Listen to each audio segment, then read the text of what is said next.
વાત કરીએ તાપીની તો બારડોલી બેઠક પર ઉમેદવારની વિશાળ રેલી જોવા મળી કે જ્યાં ઇન્ડિયા ગઠબંધનના ઉમેદવાર છે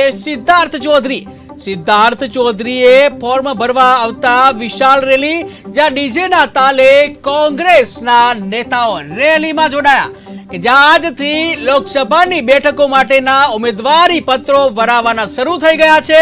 ત્યારે ભાજપ કોંગ્રેસ સહિતના જે લોકસભાના ઉમેદવારો છે એ ઠેર ઠેર પોતાની ઉમેદવારી પત્ર ફોર્મ ભરી રહ્યા છે। ત્યારે એ અંતર્ગત બારડોલી બેઠક પર ઉમેદવારની વિશાળ રેલી સાથે ઉમેદવારી પત્ર ભરવા જોડાયા કે જ્યાં ઇન્ડિયા ગઠબંધનના ઉમેદવાર સિદ્ધાર્થ ચૌધરી જે છે, ઇન્ડિયા ગઠબંધનના ઉમેદવાર સિદ્ધાર્થ ચૌધરી કે જેઓ ઉમેદવાર છે કે તેઓ દ્વારા ફોર્મ ભરવામાં આવતા વિશાળ રેલી સાથે ફોર્મ ભરવામાં આવ્યું છે, જ્યાં ડીજેના તાલે કોંગ્રેસના નેતાઓ પણ રેલીમાં જોડાયા। ટીવી સ્ક્રીનના દ્રશ્યો તમે જોઈ રહ્યા છો, જ્યાં વિશાળ સંખ્યામાં કોંગ્રેસના આગેવાનો, નેતાઓ, કાર્યકર્તાઓ હાથમાં ઝંડો લઈને સિદ્ધાર્થ ચૌધરી કે જેવો ઉમેદવાર છે તેના સમર્થનમાં ફોર્મ ભરવા માટે પહોંચ્યા।